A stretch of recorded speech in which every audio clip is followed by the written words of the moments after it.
Welcome to another episode of the Mapscaping Podcast. My name is Daniel, and this is a podcast for the geospatial community. Today on the show, I'm talking with Conrad Hathen, and we're talking about how to make money with geospatial content. So Conrad has a day job.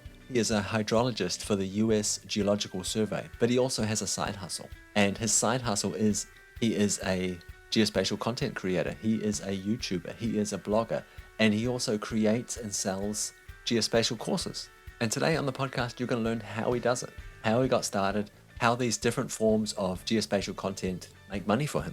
And maybe you'll learn how you could do the same thing. So I've been working online for a couple of years now. And this story with Conrad, I've been wanting to tell it for quite some time. And after recording this episode with Conrad, we got talking and we decided to try and help people out. So if you listen to this episode and you get inspired and think, hey, I would like to learn how to do some of this stuff, there'll be a link in the show notes. If you follow that link, you can sign up to a webinar that Conrad and I will host. We will teach you how to do some of this stuff. So this is a little bit of an experiment for us. We haven't tried it before, but we'd like to try it with you. If we get enough people signed up, if there's enough interest, myself and Conrad will run a webinar teaching you how to create geospatial content online and hopefully make some money doing it. So if that's something you might be interested in, check out the show notes of this episode. There'll be a link there. Follow the link, sign up. If we get enough people, we will do the webinar. Hey, Conrad, welcome to the podcast. I'm really pleased that you could join me today.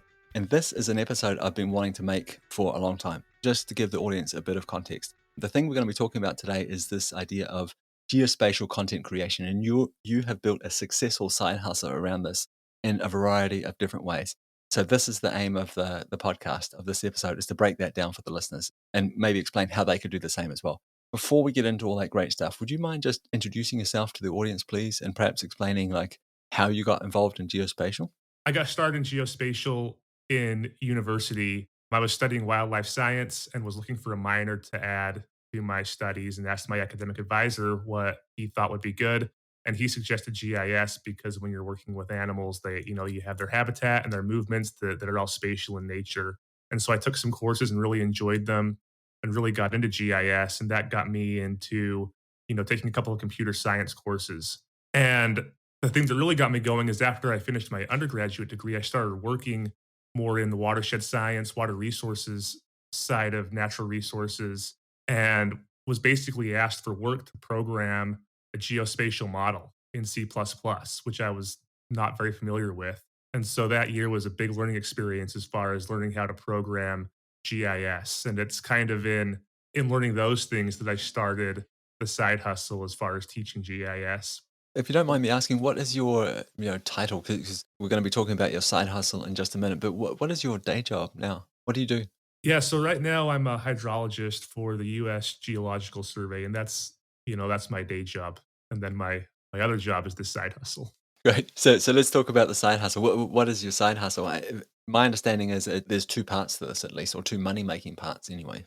Yeah, and maybe in some ways there's even three parts. So the first is YouTube, where I post tutorials on, geospatial and open source programming. And I've been doing that for a number of years. The kind of the second part, or maybe the main part, is actually my website, opensourceoptions.com, where it's kind of the same as the YouTube channel. I post written tutorials about geospatial and about programming. And those two kind of link up nicely where you have, YouTube with the video content, and then you can copy and paste code from the website or read through it if you don't want to watch a video. And then the third is a course website where I sell courses that go more in depth and have more supplementary materials. That's mostly for geospatial. Okay, and are all three of those things, are they all generating revenue for you today? Yeah, to some degree they all are. Okay, could you explain? Could we start with YouTube? Explain how that makes money for you today. Yeah, so YouTube is all based on views and view time. And if you're not familiar with the YouTube Partner Program, there's some basic requirements to get started. You have to have a certain number of subscribers and a certain number of watch time. And once you get to that, you have the option to monetize your channel with ads. And it's really easy to do. You click a button and then YouTube handles all the ad serving. And in exchange for that, they take 45% of the revenue and you get to keep 55% of the ad revenue. And so that's how YouTube works. It's easy to get started, but there is the hurdle of needing to build up a viewer base before you can actually monetize. Before we move on to your website, can we stay with YouTube just for a second here?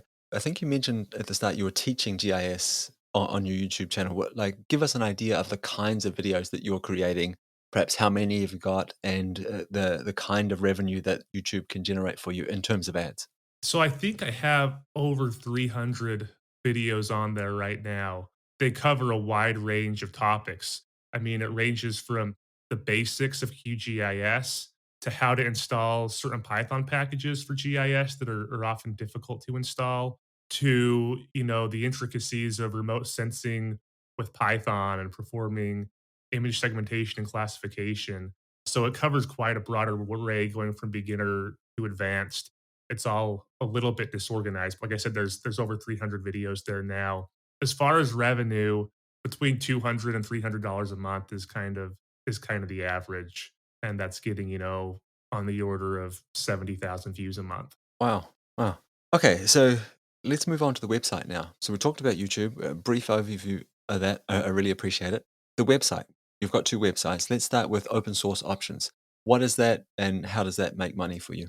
So open source options is kind of the written mirror to the video content on my YouTube channel. It's mostly tutorials, relatively short, that just describe how to perform programming tasks or geospatial tasks. And once again, the revenue from that comes from advertising. And so with these websites, as you kind of write the content, when advertisers see that there are people visiting your website, they're willing to pay to post advertisements there where they can get it in front of people. And I do this through an ad agency called Ezoic. There's a lot of different ones out there. There's like Mediavine and AdThrive or some other well-known ones. But you manage kind of everything through them, and they serve ads on your website, and then you pay them a fee for doing so. With the website, I actually make quite a bit more than on YouTube because I keep a higher percentage of the revenue, and I also get more views on the website than on YouTube. So I'm making estimate $800 a month on average on the website with, probably 90 to 100,000 views on that content each month.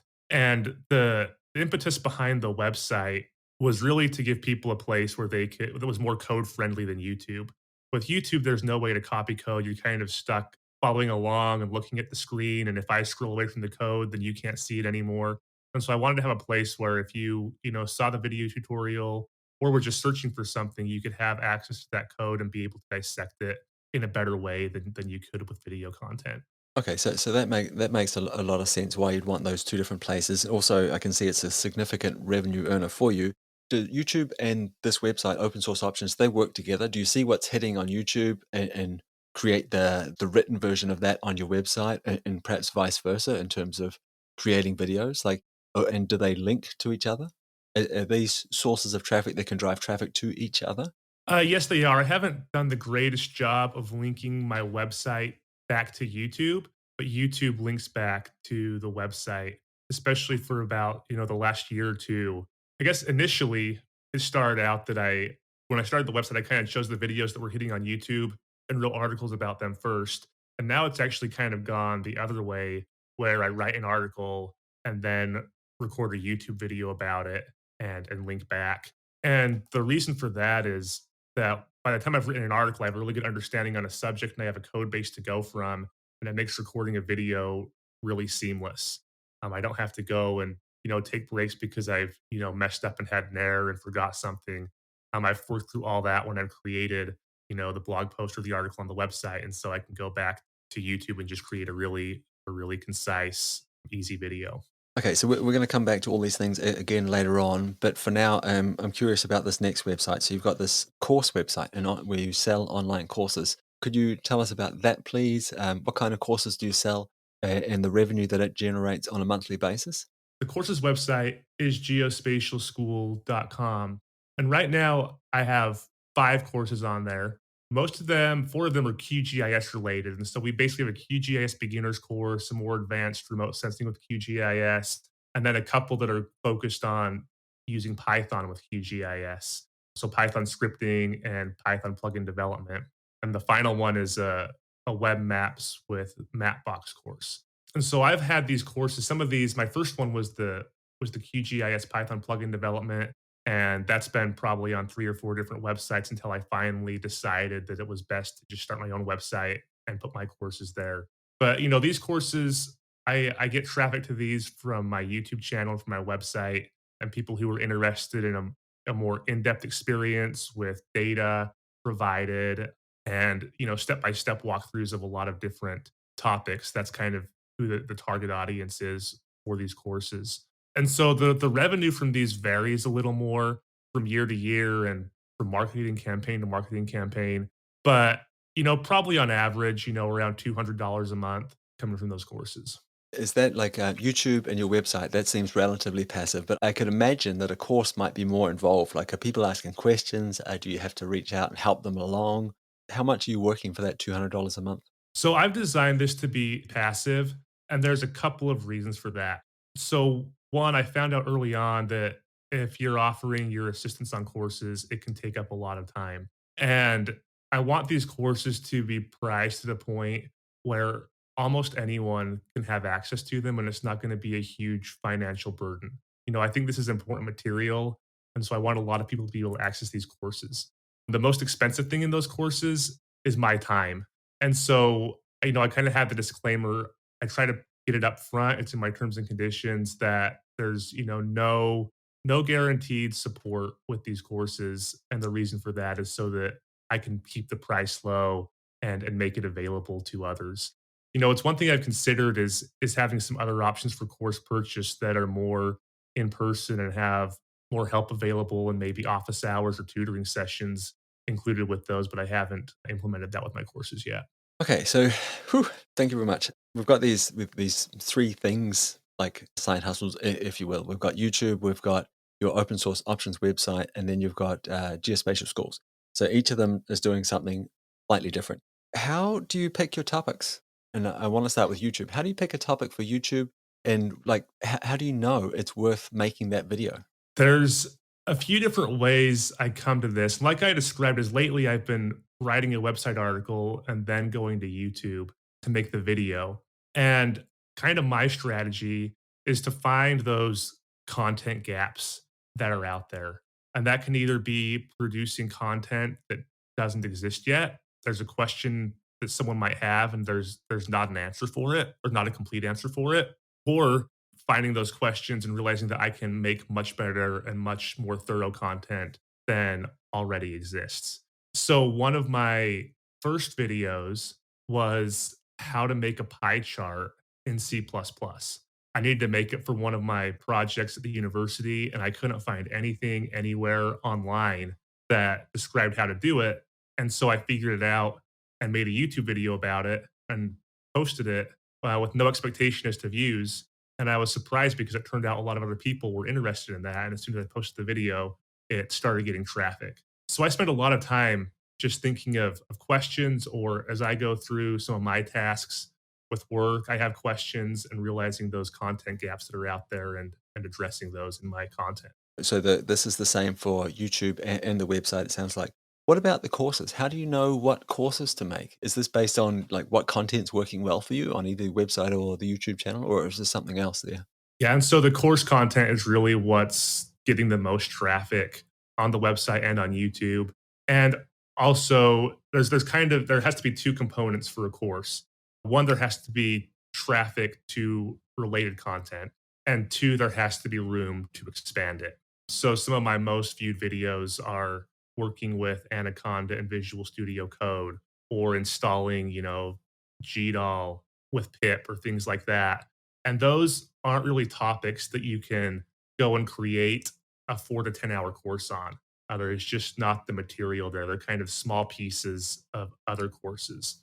So you really need to have that ability to expand and produce a lot of value with the course. Okay, but you might, for example, see like you've got 5 or 6 videos, 5 or 6 articles that have something to do with Python and QGIS that are doing really well, and there's plenty of room for expansion then, and say, well, okay, I've got these people are coming to to my website, to my YouTube channel, looking for answers in these things here. I could potentially make a course about that and funnel that traffic from both those sources over to my other website in the hope that they will buy a course from me. Yeah, exactly. And That's kind of how the first course started. The QGIS Python plugin development is I spent some time figuring out how to make QGIS Python plugins, made a YouTube video about it. It got a lot of traffic. I made a course with even more information and more code describing how to do more tasks with those plugins. And a lot of traffic came over from YouTube to get that information. These are things that you made yourself. So you made your own YouTube channel, you made your own website, open source options, and now you've made your own website, like Geospatial School.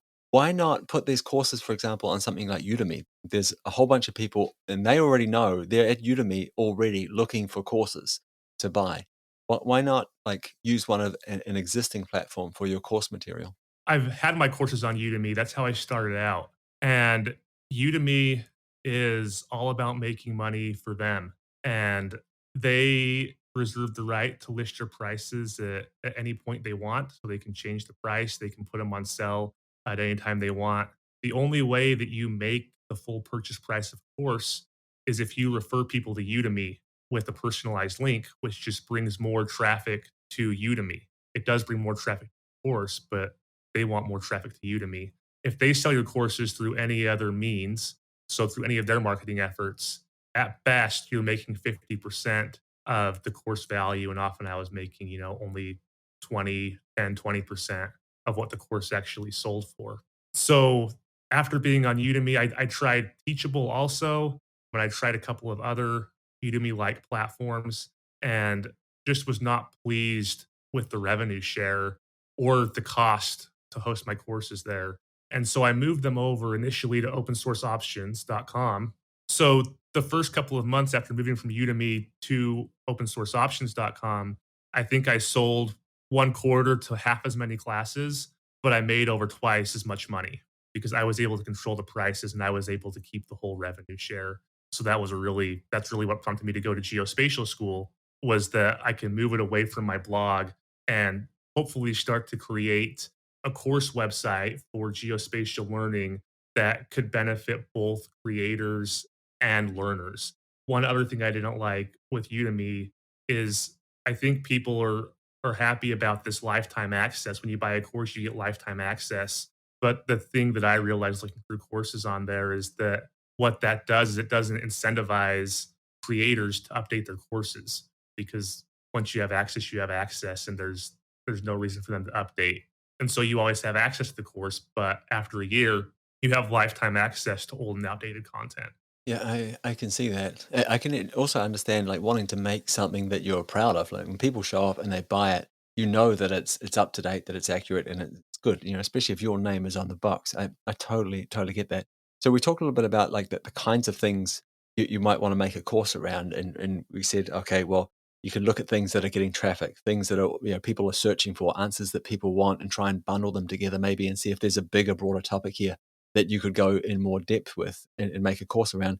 What kinds of things will people pay for? I guess is another question, because people might want more information around like QGIS with Python, for example. But how do you know that they're going to pay for that? Like, is there something that you're looking for when you make a course? Is it like a specific outcome that you're looking for? Is it certain skill sets that you target? I'm just curious, like, what your thought process is around that. How do you know that people are going to pay for your courses? What are you looking for when you make a course? You don't know that people are going to pay for your courses. That's a lot of the uncertainty. There's a lot of information out there. And especially when it comes to GIS, there's actually a lot of free information out there. And so there's really no way to know upfront what to expect. And that's why I try to build these around my most popular or most viewed topics, is because just by the rule of numbers, I guess, if there's a lot of people looking at those and seeing those on YouTube and on my website, it gives me more exposure to hopefully have at least one person, or hopefully, a number of people have interest and find value in those courses. And so I think all the listeners have a pretty good understanding of what it takes to write an article on a website. Writing, we've all done this, but not everyone has made like a how-to video. And I'm guessing this is obviously a big part of your YouTube channel, but it's also a big part of the courses that you create. There's video content in there. How do you record that? Like, do you have some sort of hugely expensive, fancy setup, or what kind of equipment do you use, and how do you go about creating a video?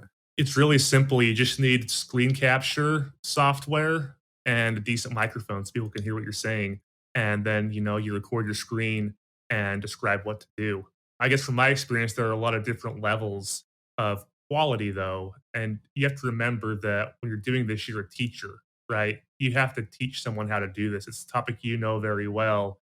But if you go through it too quickly, sure, maybe the students will get the code and be able to reproduce it there. But I really like to focus on teaching them why we're doing what we're doing so they can take, the examples I'm using in my courses or in my video tutorials, and they can have the information to apply that to solve their own problems. Yeah, so you mentioned this, and I think it's really important. This idea that there's a lots of different levels of quality, shall we say, on YouTube, and sometimes it's really high. Is that not intimidating for you? Like, some of these entertainers, I guess we could call them on YouTube, are amazing.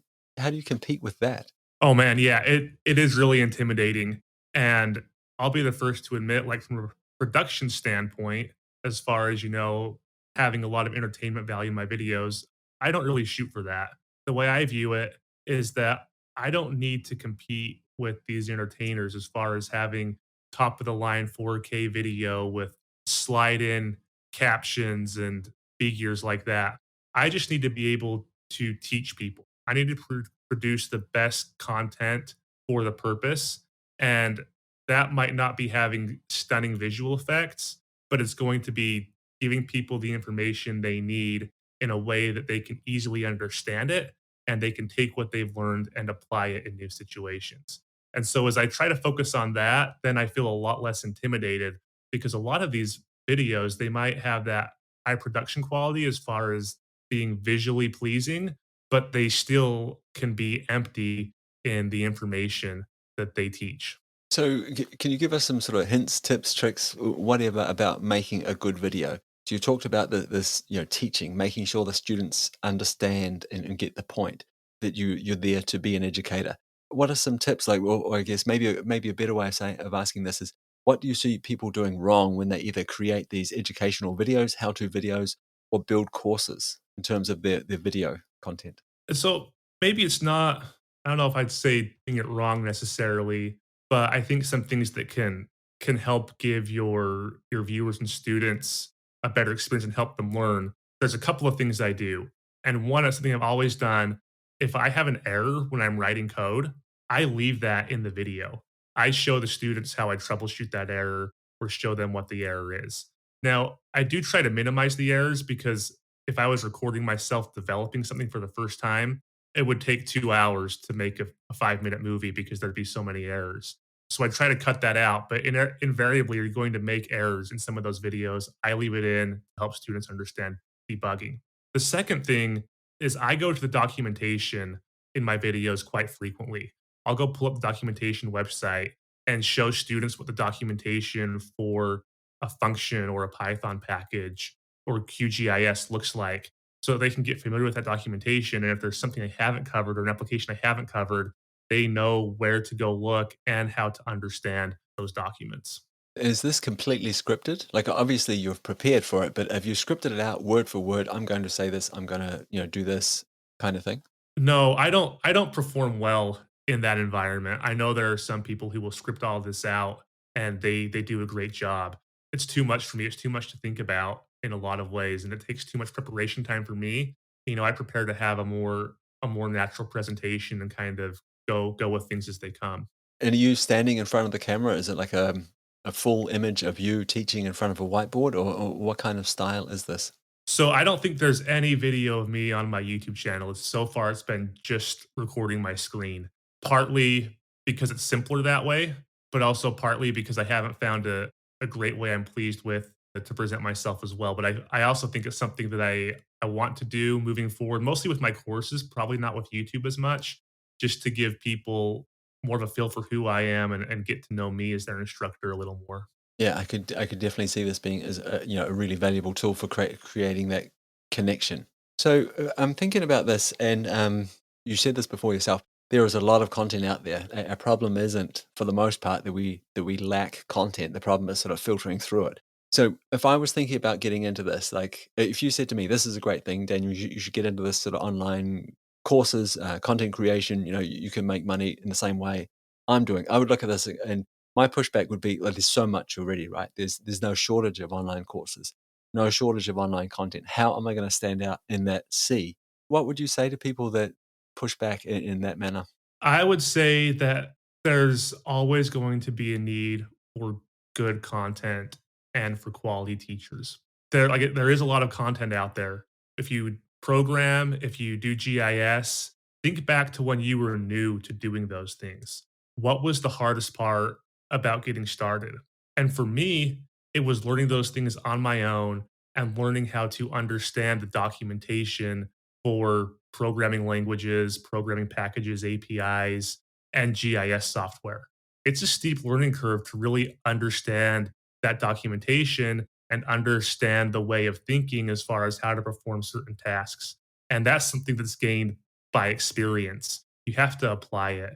And someone who's starting out hasn't applied those things enough to have a lot of experience to know how to apply them in different situations. And I think that's where this teaching really comes in. Is like I said, there's a lot of content out there. I feel like not a lot of it is good content as far as the quality of the teaching goes. And so just recognizing that your experience is valuable. And if you can find a way to convey that experience to people who are just getting started, you can save them a lot of time by helping them understand the documentation more fully and demonstrating how these tools and concepts are applied to real world problems. I really appreciate that. I think that's a really good insight. And I mean, we've all read that blog post, we've all watched that video that's really helped us, right? It's been a really simple task for an expert. Someone already has the experience. But for us, when we started out or we're doing something for the first time, it was a massive help to be able to see someone demonstrate step by step, this is how you solve this problem. This is how you do this thing. And whether that's in written format or videos. So I'm totally aligned with what you just said there. But you also focused on beginners. Is there room in this kind of content creation world, course creation world, where you focus on experts?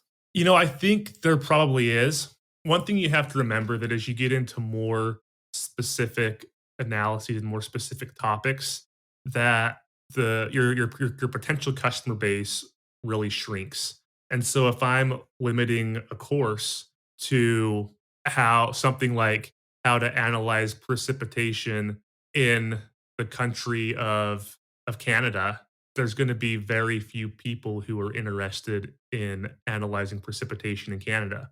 If I break that out to a larger course that is how to read and analyze NetCDF data in Python, which NetCDFs are a format that most climatological data are available in, then I've expanded my potential customer base.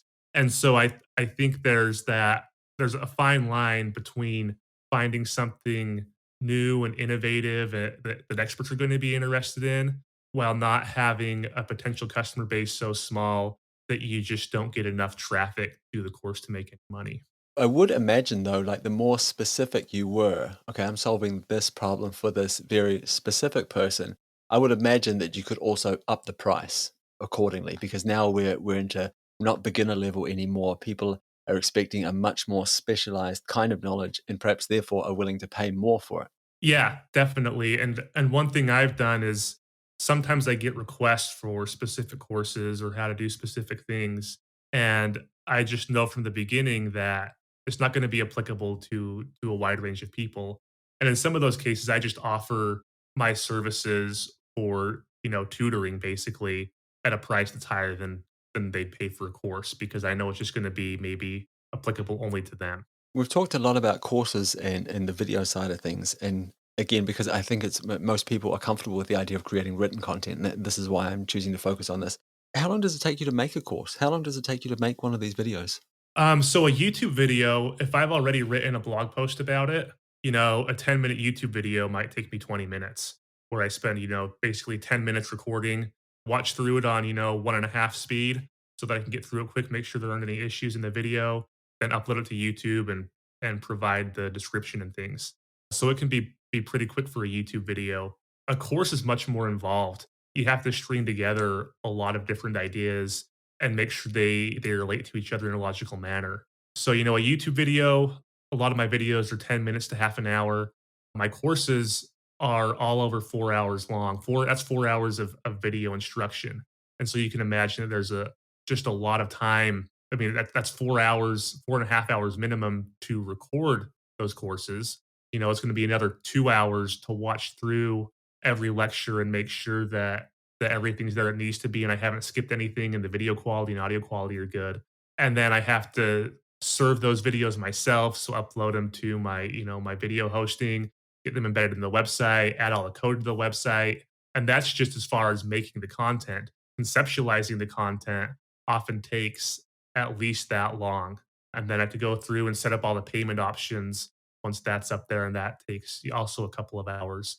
And so it really varies depending on the topic, but for a 5-hour course, it'd probably take me a full 40 hours of work, on the order of 40 hours of work to create a 5-hour long course. Wow. Okay. So you could create a significant number of YouTube videos, written tutorials in the same time it takes you to create a course. So my question then is, why bother with the courses? Why not just focus on these other things? They're working as well. Yes, they are, but one course sell is more than I'll make on a YouTube video in a month. So if I can sell those courses at scale, it's a lot more money. And I also feel like it gives a lot more value than YouTube videos. I feel like there's that niche there that needs to be filled. A lot of people do YouTube because, like I said, the risk is low, the time investment is low, but it leaves this kind of dearth of knowledge in these more cohesive courses and more cohesive descriptions in geospatial.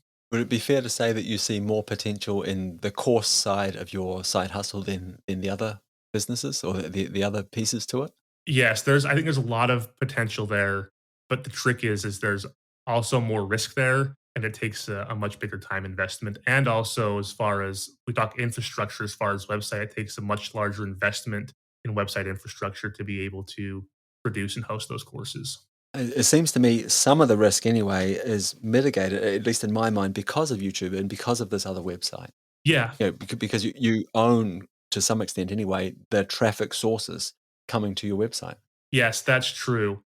I have a lot of organic traffic, and through the years, I've built up authority in those topics. I've kind of, you could say if I keep up, I've kind of cornered a little piece of the traffic in some of those topics. But you can always overcome that if you're willing to use marketing and pay for marketing, which I haven't done a lot of. Okay, so all of your marketing up until this point has been organic. It's been through like ranking for these specific terms in search and winning traffic that way. Yep, exactly. I don't think I've had any paid marketing campaigns at all. When I was on Udemy obviously markets their courses, but on my own, it's been all organic through, like you said, through search, through YouTube suggestions, or through my own email list. How long did it take you to like, we're all still learning things. I understand that, but how long did it take you to sort of conceive all of this, to figure out how this might work together to create the side hustle? Like, how long did it take you to understand, oh, YouTube, for example, if I do this, then I can make money through ads. Oh, this could also work on my website. Yeah, my guess is you didn't wake up one morning and say, I need 3 websites. They're going to work together like this and produce this amount of money, every month. It's taken, man, I think I started YouTube in 2014, and I'm still learning things about it. There's still no surefire way to know which video is gonna perform and which one isn't. Sometimes you have an idea, sometimes you think you have an idea and you don't. I kind of explained my journey with the course website. I'm still figuring things out. You make it sound in some ways like I've got it all figured out, and I don't know that I do. I think this is, the most current and the best iteration that's built upon the knowledge I've had. And I think you just always have to be learning and always be willing to adapt. Yeah, I mean, I can I can appreciate that, like through my own adventures in the online world. Where do you want to take this? So we've been talking about this as a side hustle. It's making like what I think like roughly what do we work out? Maybe like 1,400 $1,400 every month on average. I'm guessing that goes up and down, fluctuates a little bit throughout the year. Do you just want to keep this as a side hustle? Do you want to grow it to something else? Like what's next for this? I'd like to grow this. I think there's a lot of potential there. What's driving me here is I really like geospatial. There's a lot of value in geospatial. There's more and more geospatial data being produced every day in the world, and there's more and more uses being found for that data. And The other side of that is it's a pretty complicated discipline. There's a lot of things that go into it. You have to have a lot of skills to be good at geospatial. You have to understand the data. You have to understand computer science. Even if you're just using a desktop application like QGIS or ArcGIS, you need to have some programming knowledge. And, we're kind of in this era of democratizing access to learning. And that's kind of where I want to help with this is, you don't need to take a university course that costs thousands of dollars to be able to understand these things. You can pick all this stuff up in the documentation of the tools that are created, but that can be hard to understand. And so I'm trying to fill that gap that can help these learners who don't want to learn at university to get started into geospatial and to develop those skills. And so when you say, what's my vision for this? Well, I talked earlier about some of the issues I had with Udemy from a couple of perspectives. One, as a content creator, it wasn't in my best interest to put my content there. And two, I thought it wasn't in my students' best interest to be learning there. And so I'm hoping that I can grow this website to include other creators and to get more students and solve some of those issues with Udemy and make this kind of be a geospatial course marketplace like the Udemy for geospatial, I guess you could say. Obviously, it's not there yet, but I hope that I can get things built out to that. Man, so this is something I would love to be involved with. If you ever need any help, let me know. I would love to help out. I think this sounds like it's a pretty big vision you've got there, and it sounds fantastic. So yeah, I'm just throwing my hat in the ring. I realize you've done amazingly well by yourself up until now, but if you need help, let me know. I'd love to contribute in some way, shape, or form. Noted. Conrad, thanks very much for taking the time to talk with me. Like I said at the start, I've wanted to create an episode like this with someone like you for quite some time. Like you, I see a ton of potential here. Like you, I've been working in the online world for a couple of years now, and it's been a pretty interesting journey. And I don't think for a second it's for everyone, but I think that it could be for a lot of people. Yeah, so I really hope this episode has helped sort of open people's eyes to what's possible. No one's saying like this is a get rich quick thing or easy, but I think you've got a long way to like walking us through how you started, how you create these things, how it makes money for you, and perhaps how someone else could look at this as a recipe and follow along. So I really appreciate that. We've mentioned the names of your different websites and YouTube channel a couple of times, but could you just do it again for us, please, so we could know where to reach out to you and follow along? Absolutely. So opensourceoptions.com is kind of my main website with the blog with articles. Open Source Options is the YouTube channel. Geospatialschool.com is where the courses are hosted. Thanks again, Conrad. Let's keep in touch. Absolutely. So I really hope you enjoyed that episode with Conrad Hathen. There'll be a bunch of links in the show notes of this episode today. Please check them out. You'll find links to Conrad's YouTube channel, both of his websites. So this is Open Source Options and Geospatial School. You'll also find a link where you can sign up to a free webinar that Conrad and I will run. So if you're interested in creating geospatial content online, sign up. Like I mentioned at the start of this episode, this is an experiment. We haven't tried this before, but we would like to try it with you. If we get enough interest, we'll run the webinar. So please check out the show notes of this episode. Okay, that's it for me. That's it for this episode of the Mapscaping podcast.